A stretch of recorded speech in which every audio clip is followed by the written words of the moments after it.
Hello friends, ഇന്ന് നമ്മൾ നോക്കുന്നത് linear equation in one variable ആണ്. നമുക്കൊരു സിമ്പിൾ ക്വസ്റ്റ്യൻ വെച്ച് തുടങ്ങാം. X minus 3 equal to 4. ഇവിടെ നമുക്ക് എന്താണ് കണ്ടെത്തേണ്ടത്? എക്സിൻ്റെ വാല്യൂ, എക്സിൻ്റെ ഉത്തരമാണ് കണ്ടെത്തേണ്ടത്. അതായത് ഞാൻ സ്റ്റെപ്പുകളൊക്കെ ചെയ്ത് കഴിയുമ്പോൾ എനിക്ക് എന്താണ് കിട്ടേണ്ടത്? എക്സ് ഈക്വൽസ് എന്ന് പറഞ്ഞ് ഒരു നമ്പർ കിട്ടണം അല്ലേ. ഇപ്പോൾ എക്സ് എവിടെയാണ് ഇരിക്കുന്നത്? ഈക്വൽസിൻ്റെ ലെഫ്റ്റ് സൈഡിൽ.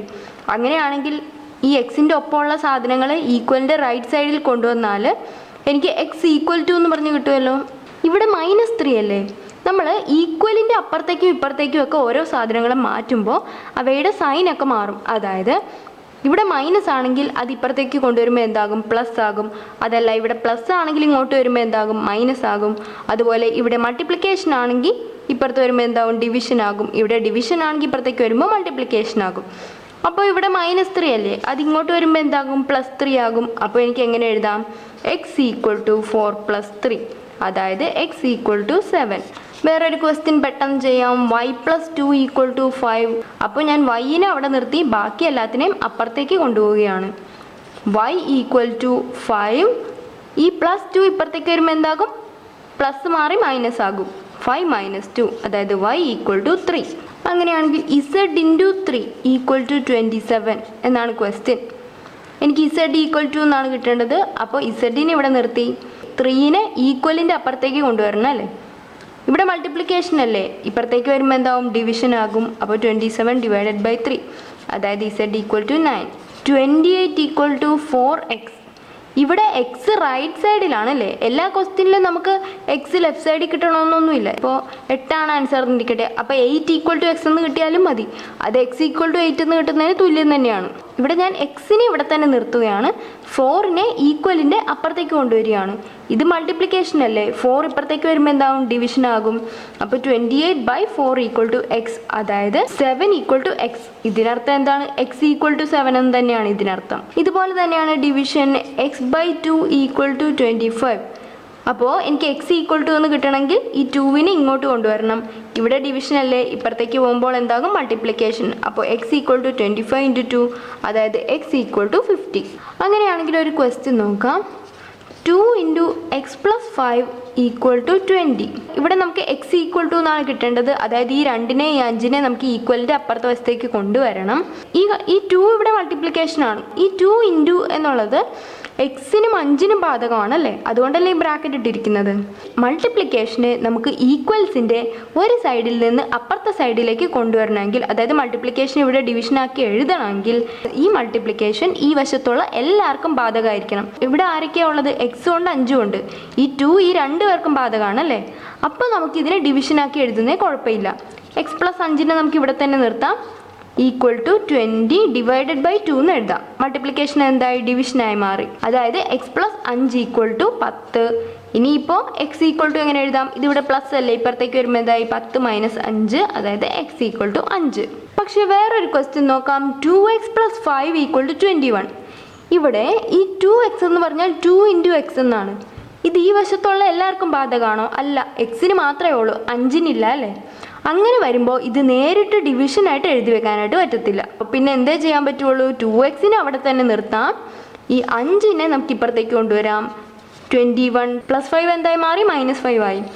അതായത് 2x ഈക്വൽ ടു 16. ഇനിയിപ്പോൾ നോക്കിക്കേ, ഈ 2 ഈക്വൽസിൻ്റെ ലെഫ്റ്റ് സൈഡിലുള്ള എല്ലാവർക്കും ബാധകമാണല്ലേ. കാരണം എന്താ? ഇവിടെ ആകെ ഇപ്പോൾ എക്സ് മാത്രമല്ലേ ഉള്ളൂ. ഇനി നമുക്കിതിനെ ഡിവിഷനാക്കി എഴുതാം. അതായത് x ഈക്വൽ ടു 8. വേറൊരു ക്വസ്റ്റ്യൻ നോക്കാം. 4y - 3 equal to 20. ഇതാണ് ക്വസ്റ്റ്യൻ. ഈ 4 ഇവിടെ മൾട്ടിപ്ലിക്കേഷൻ ആണ്, പക്ഷെ ആർക്ക് മാത്രമേ ഉള്ളത്? yക്ക് മാത്രമേ ഉള്ളൂ. -3ക്ക് 4 ഉണ്ടോ?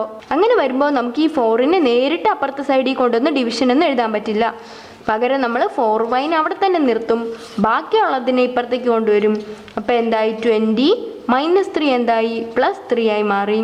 4y equal to 23. ഇനി നോക്കിക്കേ, 4 ഇവിടെ ഈക്വൽസിൻ്റെ ലെഫ്റ്റ് സൈഡിലുള്ള എല്ലാവർക്കും ബാധകമാണ്. കാരണം അവിടെ ഇപ്പോൾ y മാത്രമേ ഉള്ളൂ. അന്നേരം നമുക്കതിനെ എന്താക്കി മാറ്റി എഴുതാം? ഡിവിഷനാക്കി മാറ്റി എഴുതാം. ഇതേ റൂള് തന്നെ ഡിവിഷനും ബാധകമാണ്. ഉദാഹരണത്തിന് ഒരു ക്വസ്റ്റ്യൻ നോക്കാം. x + 3 / 4 equal to 12. ഇതാണ് ക്വസ്റ്റ്യൻ. ഈക്വൽസിൻ്റെ ലെഫ്റ്റ് സൈഡിൽ ആരൊക്കെയാണ് ഉള്ളത്? എക്സും ഉണ്ട്, 3ഉം ഉണ്ട്. അവർക്ക് 2 പേർക്കും ഈ 4 ബാധകമാണ് അല്ലേ. അങ്ങനെ വരുമ്പോൾ നമുക്ക് ഈ ഡിവിഷനെ മൾട്ടിപ്ലിക്കേഷൻ ആക്കാം. X plus 3 equal to 12 into 4, അതായത് എക്സ് പ്ലസ് 3 ഈക്വൽ ടു 48. അപ്പോൾ ഇനി നമുക്ക് ഈ പ്ലസ് 3 ഇപ്പുറത്തേക്ക് കൊണ്ടുവരാം. എക്സ് ഈക്വൽ ടു 48 മൈനസ് 3, അതായത് എക്സ് ഈക്വൽ ടു 45 ആണ് ആൻസർ. നമുക്കൊരു ക്വസ്റ്റ്യൻ നോക്കാം. y/3 plus 1 equal to 2. ഇവിടെ ഡിവിഷൻ ഉണ്ടല്ലേ, അപ്പോൾ ഉടനെ തന്നെ ഇതിന് ഈക്വൽ ടുവിൻ്റെ അപ്പുറത്തേക്ക് എടുത്ത് മൾട്ടിപ്ലിക്കേഷൻ ആക്കാൻ പറ്റുമോ? ഇല്ല. കാരണം എന്താണ്? ഇവിടെ ഈ 3 ഈക്വൽസിൻ്റെ ലെഫ്റ്റിലുള്ള എല്ലാവർക്കും ബാധകമാണോ? അല്ല, 1ന് ബാധകമല്ല. അപ്പം നമുക്ക് അങ്ങനെ ചെയ്യാനായിട്ട് പറ്റില്ല. അപ്പോൾ നമുക്ക് ഈ y/3 ഇവിടെ തന്നെ നിർത്തിയിട്ട് ഈ 1നെ എന്ത് ചെയ്യാം? അപ്പുറത്തേക്ക് കൊണ്ടുവരാം. പ്ലസ് 1 എന്തായി മാറും? -1 ആയി മാറും. അപ്പോൾ y/3 ഈക്വൽ ടു 2 - 1 എന്ന് പറഞ്ഞാൽ 1. ഇനി ഇപ്പം നോക്കിക്കേ, ഈ /3 എന്ന് പറയുന്നത് ഈക്വൽസിൻ്റെ ലെഫ്റ്റിലുള്ള എല്ലാവർക്കും ബാധകമാണ് അല്ലേ? കാരണം ഇവിടെ y മാത്രമല്ലേ ഉള്ളൂ. അപ്പോൾ നമുക്കിതിനെ അപ്പുറത്തേക്ക് കൊണ്ടുപോകാം. അതെന്തായി മാറും? 1 × 3 എന്നായി മാറും. y equal to 3. അപ്പോൾ ഇതാണ് റൂൾ നമ്പർ 1. അതായത് മൾട്ടിപ്ലിക്കേഷനോ ഡിവിഷനോ നമുക്ക് ഈക്വൽസിൻ്റെ അപ്പുറത്തേക്കും ഇപ്പുറത്തേക്കും ഒക്കെ മാറ്റണമെങ്കിൽ അത് ഏത് വശത്താണോ ഉള്ളത് ആ വശത്തെ എല്ലാവർക്കും ആ മൾട്ടിപ്ലിക്കേഷനോ ഡിവിഷനോ ബാധകമായിരിക്കണം. ഇനി റൂൾ നമ്പർ 2 എന്താണെന്ന് പറയാം. നമുക്കൊരു ക്വസ്റ്റ്യൻ നോക്കാം.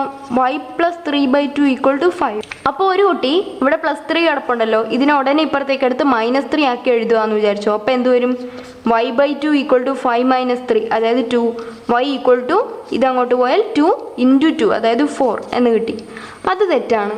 അവിടെയാണ് സെക്കൻഡ് റൂളിൻ്റെ പ്രാധാന്യം വരുന്നത്. മൾട്ടിപ്ലിക്കേഷനോ ഡിവിഷനോ എല്ലാവർക്കും ബാധകമായിട്ട് കിടക്കുവാണെങ്കിൽ അതിനെ വേണം നമ്മൾ ആദ്യം അപ്പുറത്തെ സൈഡിലേക്ക് കൊണ്ടുവരാൻ. ഇവിടെ ഈ 2 ഈ y-ക്കും 3-ക്കും ഒക്കെ ബാധകമായിട്ട് കിടപ്പുണ്ട്. അങ്ങനെ വരുമ്പോൾ ഈ 2-വിനെ വേണം നമ്മൾ ആദ്യം അപ്പുറത്തേക്ക് മാറ്റാനായിട്ട്. അതിന് ശേഷമേ ബാക്കിയുള്ളത് ചെയ്യാവുള്ളൂ.